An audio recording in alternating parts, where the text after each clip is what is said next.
Assalamualaikum warahmatullahi wabarakatuh. Ako nga pala si Najmalia Dauday di mga dap at ang ating talakayin ngayon is ang epekto ng relihiyon at kultura sa wika at ang mga salitang ito ay hindi na ginagamit. So unahin muna natin ang epekto ng relihiyon at kultura sa wika at ating himayin ng dalawang ito upang ating ma-distinguish natin yung pinagkaiba nila sa epekto ng pinagkaiba nila. So, unahin natin ang epekto ng relihiyon sa wika o sa madaling salita ito ay epekto ng Islam sa Maranao. Okay.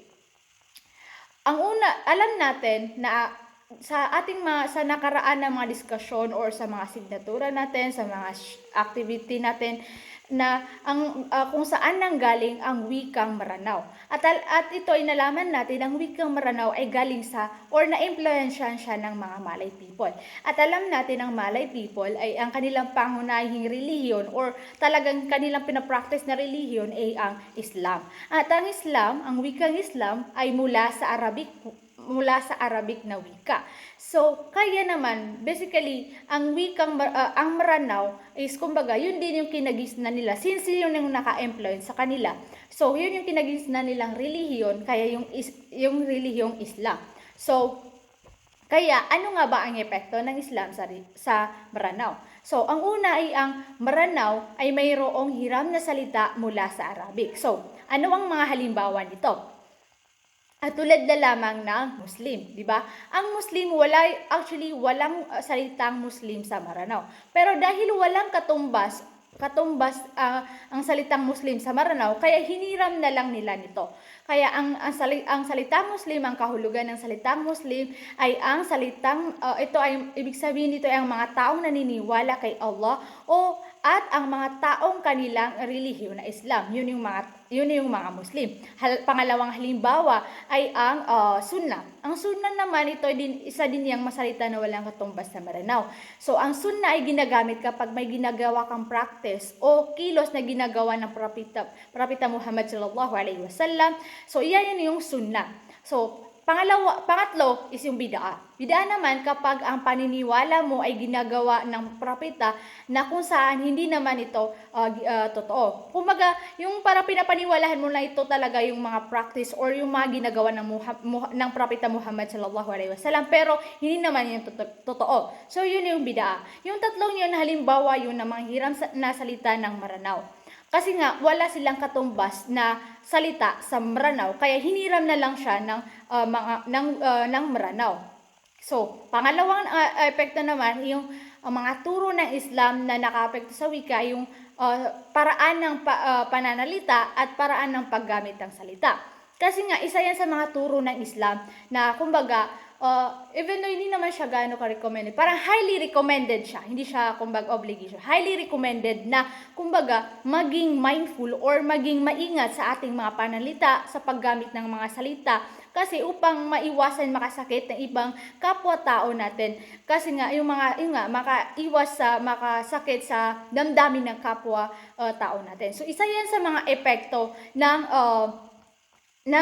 relihiyon or Islam sa Maranao. So, naman talakayin ng epekto ng kultura sa wika or ang kulturang Maranao sa wikang Maranao. So, una is ito ay nagbibigay identidad sa wika ng isang komunidad. Or actually connected sila sa pangalawang epekto. Ang wika ay siyang kinagisnan o nakapaligid sa atin ay siyang bumubuo sa ating wika. Okay, actually, para mas maintindihan natin, actually, ayon nga sa aming nakapanayam, na nabanggit niya yung mother tongue, kung saan daw, ang mother tongue is, yung kulturang nakapaligid sa'yo, ay siya din yung nagiging sanhi ng iyong unang natututunan. O yun nga yung ating unang natutunan. Kasi din nga, example nito or halimbawa nito para mas ma-clear natin, mas maintindihan natin is kumbaga, let's say ako, isa akong Maranao pero lumaki ako sa Maynila. So, therefore, there is a possibility or malaki talaga yung posibilidad na ang aking kumbaga, makakagisnan na wika is wikang Tagalog. Alangan naman na gagamitin ko yung wikang Maranao sa komunidad kung saan ang kanila ginagamit is wikang Tagalog. So, parang imposible talaga yon. So, that is why, kung ano daw yung kinagisnan mo, yun din yung bubuo sa'yo. So, yun din ang bubuo sa'yo. So, yun nga, yung kultura, siya yung nagbibigay identidad sa wika ng isang komunidad. Okay, para mas maintindihan natin, ating talakayin kung ano ang epekto ng wika sa kultura. Para mas malaman natin yung pinagkaiba nila. So, ang epekto ng wika sa kultura, ang epekto ng wikang Maranao sa kulturang Maranao, ito is naglilinang or nagpapausbong nito ang kulturang Maranao. Okay, sa anong parahan? Ito yung pangalawang epekto na naibabahagi ng maigi ang kultura. Okay, kasi nga, 'di ba, through wika, mas nai-share natin or nai-express natin na mas maigi ang kultura. Yung nga, mas na-express natin ng maigi ang kultura, kaya ubos-bong to. Yung pangatlo is nagsasalin nito ng mas mabuti ang kultura. Kasi nga, di ba, napapausbong niya. Let's say, napausbong niya ngayon yung kultura. At dahil dito, clearly natin siya na-express or naibabahagi na mas maganda din natin to nasasalin sa susunod na inirasyon. So, yan yung epekto ni wika sa kultura. So, ang dahilan kung bakit ko to binanggit, kasi para ma-differentiate natin yung pagkaibayan ng epekto ni kultura sa wika at epekto ni wika sa kultura.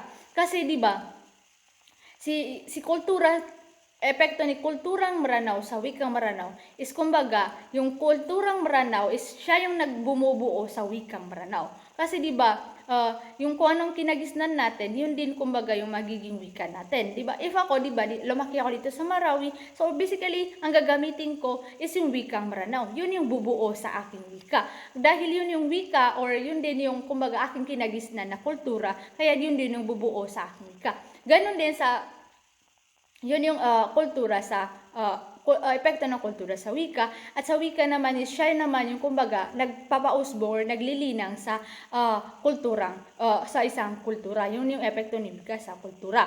So kaya ko yung di-differentiate para mas maintindihan natin ng mas maigi yung pinagkaiba nila. Kasi si kultura talaga siya. Pero as is na kultura, parang kasi nga, 'di ba? Ano ba 'yan? Tag dito. Kumbaga, maihinuha natin ang dalawang ito ay kumbaga, they exist together. Kailangan nila ang isa't isa. Kasi yung kultura is kultura talaga siya. Pero, if without wika, kung wala si wika, ang kultura is kumbaga, malaki yung posibilidad na maiba siya or mawala. Kasi mawawala siya kasi hindi siya ma-expressly yun nga yung sabi ko na epekto ng wika, hindi siya kumbaga mauusbong kasi hindi siya kumbaga may babahagi ng mas maigi at hindi siya may sasalin ng mas mabuti kasi wala si wika. So, kaya yung kultura pwedeng mawala siya or maiba through time kasi nga hindi siya naisasalin ng mas maigi. So, si wika naman is kumbaga walang namang wika kung walang kultura kasi sino naman yung bubuo sa kanya, 'di ba? Ang bumubuo sa wika ay kung ano ang kultura ng ating kinagisnan kasi nga 'di ba yung example ko kanina, kung ako ay lumaki sa Marawi, of course yun din yung kumbaga bubuo sa aking wika na gagamitin kasi yun yung kultura ng aking kinagisnan. Kaya nga sabi nila ang bawat tao daw ay na may kinabibilangang kultura na siyang kinalakihan at nagturo sa kanya sa mga papel na dapat niyang gampanan sa lipunan at kung paano niya ito may sagawa sa pamamaraan na kanais-nais. So, I hope naintindihan natin ng mas mahigi kung ano ang pagkaiba ng epekto ng kulturang Maranao sa wikang Maranao at gayon din sa wikang Maranao sa kulturang Maranao. Kaya ko yung binanggit yung dalawa na yun para mas maintindihan natin na mas mahigi yung kanilang mga epekto at mas lumawak palalo ang ating kaalaman sa mga epekto ng dalawang aspektong yun sa kulturang Maranao, sa wikang Maranao at sa wikang Maranao at saka sa kulturang Maranao kung yung kanilang mga epekto. Yun nga, para lumawak ang ating kaalaman at hindi tayo mag-confuse. So dahil lamang dito, ito lamang ay nangangahulugan lamang ito na hindi natin makakaila na ang relihiyon at kultura ng bawat individual ay nakakaapekto sa kaniyang wika. Kaya binibigyang pansin rin ng kahalagahan ng media sa pagkabuo ng mga pananaw ng mga mamamayan. Okay, tayo naman ay tumungo sa ating sunod na paksa or ating topic. So, Pero bago yan, napakaraming salitang hindi na ginagamit ngayon, hindi lamang sa salitang Tagalog, bagamat maging sa Maranao rin ay naapektuhan ng mga bagong panahon or yung mga naapektuhan ng mga bagong panahon kung saan unti-unting nawawala ang ating katutubong salita at ngayon din na mayroon ding na-introduce na rin ang teknolohiya, so naging challenging din ang ating pagpapanatili ng ating wika dahil mas lumawak palalo ang ating medium of communication dahil sa pag-introduce na teknolohiya. So, okay, tayo naman ay tumungo sa salitang Maranao na unti-unti nang nakakalimutan. So, ito yung mga salitang Maranao na nakalimutan na. So, ang una ay datula. Okay, itong datula na to, ayon nga sa aming, kami ay nag-conduct ng interview. Nagbigay kami ng 10 salita sa 3 naming respondent, mga kabataang Maranao, para malaman namin kung gaano ba kalalim ang kanilang kaalaman. Sa paraan na nagbigay kami nga na 10 salita para matest namin kung gaano ba kalalim ang kanilang kaalaman, na binigyan namin din sila ng short time para mag-isip kasi nga nagbigay kami ng mix na mix na salita. Ito'y malalim na salita at mga pang-araw-araw na salita para malaman namin ba kung gaano kalalim ang mga kanilang kaalaman sa ating katutubong wika. So, ang una is datula. Ang unang salita is datula. Ang datula ay skalan. So, ito yung isa to sa mga salitang hindi na nagagamit. So, sad to say na ito yung pang-araw-araw nating salita, pero ito'y nakalimutan na. So, ating mahinuha dito na kung itong ating pang-araw-araw na salita is hindi na nagagamit. Kasi kung isipin natin, kung itong datula is, di ba, pang-araw, ginagamit natin siya sa pagluluto. So, ibig sabihin, ginagamit natin siya sa pag-araw-araw. Kasi araw-araw tayo nagluluto para kumain, di ba? So, dahil doon, ating mahinuha na ang salitang datula ay hindi na rin ginagamit sa bahay. Kaya ito'y nawawala. Kasi di ba kung ito'y namatay na, ibig sabihin hindi na natin siya ginagamit sa ating bahay. So, parang dito natin may makukonclude na, kumbaga, ang salitang Maranao nga ay unti-unti nang nawawala. Isa pa dito is inibabad. Inibabad is itinali. So, isa din yang pang-araw-araw na salita. So, parang nagpapakita dito or mga sinyalis ito na yung salitang Maranao or wikang Maranao nga ay, kumbaga, ito na unti-unti nang nawawala kung hindi natin siya papanatili o kung hindi natin siya ginagamit. So, another na mga salita yung kakasi at karina. Ito naman kakasi at karina, ito'y masabi nating mga malalalim na salita kasi hindi siya ginagamit sa pang-araw-araw. Kasi katulad na lang ng karina. Karina ay mga sinyales o mga tanda na maaaring pangyayari or mangyayari. So, parang kaya ito yung binigay namin para malaman nga namin, matest namin kung gaano ba kalalim yung mga kaalaman ng mga kabataang Maranao.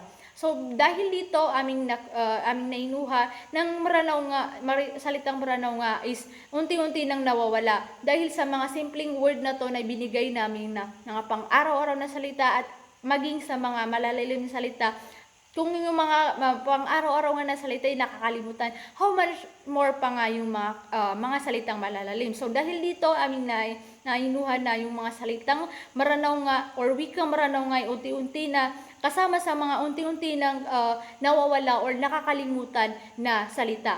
So, aking tatapusin ang aking nakalagdang paksa sa dalawang kasabihan na ang wika ay kaluluhan at salamin sa pagkatao ng isang bansa. Ayon nga sa aking unang paksa, ang epekto ng kultura at relihiyon sa wika, na kung saan sila ay nagbibigay identidad sa isang komunidad or sa isang sila yung nagbibigay identidad sa isang komunidad. At yung pangalawa naman na kasabihan is kailangan natin ang wikang dayuhan para mabuhay sa kasalukuyang panahon, pero kailangan natin ang wikang sarili para mabuhay sa mahabang panahon. Yun lamang po. Muli, ako nga po pala si Najmalia Dauday, mga dap, at maraming salamat po.